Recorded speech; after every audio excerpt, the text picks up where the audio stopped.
रासायनिक खाद व जैविक खाद। द्वितीय विश्व युद्ध के बाद पश्चिमी देशों के हथियार और विषाक्त रसायन बनाने वाले कारखाने बंद होने के कगार पर पहुंच गए थे, जिसके कारण पश्चिमी देशों को काफी आर्थिक नुकसान हो रहा था। इन देशों ने इस आर्थिक संकट से बचने के लिए एक योजना के तहत उन कारखानों में रासायनिक खाद तथा कीटनाशक बनाना शुरू कर दिया। इन रासायनिक खादों व कीटनाशकों के द्वारा कृषि उत्पादन को बढ़ाने की बात कर हरित क्रांति नाम का एक छद्म जाल बुना। भोले भाले किसान अधिक उत्पादन के लालच में फंसकर रासायनिक खाद व कीटनाशकों का प्रयोग करने लगे। बैलों की जगह ट्रैक्टर से जुताई होने लगी। शुरुआत में कम रासायनिक खादों के प्रयोग से अधिक उत्पादन हुआ।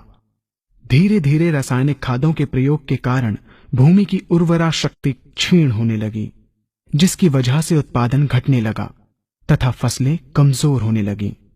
फसलों के कमजोर होने के कारण उनमें रोग व कीट लगने लगे। रोग व कीटों से फसल की सुरक्षा के लिए और अधिक कीटनाशकों का प्रयोग होने लगा। एक तरफ ज्यादा उत्पादन के लिए अधिक रासायनिक खादों का प्रयोग होने लगा, वहीं दूसरी तरफ फसलों को रोग व कीटों से बचाने के लिए अधिक विषाक्त कीटनाशकों का प्रयोग बढ़ गया, जिसके कारण उत्पादन लागत बढ़ी और किसान को लाभ कम होने लगा, बल्कि छोटे किसान कर्ज में डूबने लगे। धीरे धीरे भूमि की उर्वरा शक्ति क्षीण होने से भूमि बंजर होने लगी।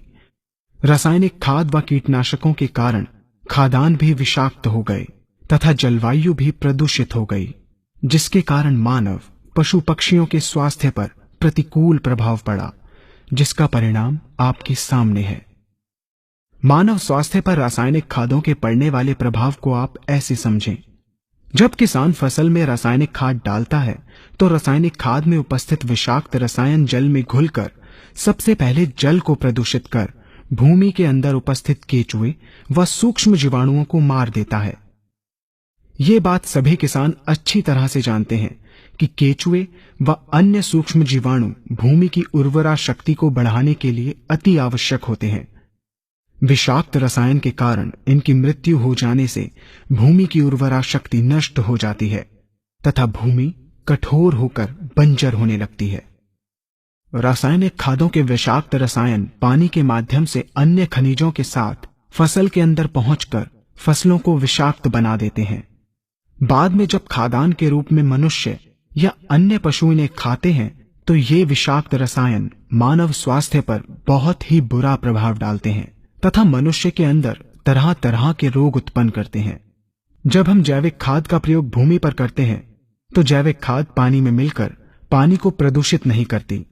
जैविक खाद भूमि के अंदर उपस्थित उर्वरा शक्ति को बढ़ाने वाले जीवाणु तथा केचुओं की संख्या को तीव्रता से बढ़ाती है, जिससे भूमि की उर्वरा शक्ति बढ़ती है तथा भूमि छिद्र युक्त एवं भुरभुरी हो जाती है, जिससे वायु और प्रकाश भूमि के अंदर गहराई तक प्रवेश करते हैं, जिसके कारण भूमि में तापमान एवं आर्द्रता का संतुलन बना रहता है और फसलें मजबूत होती हैं।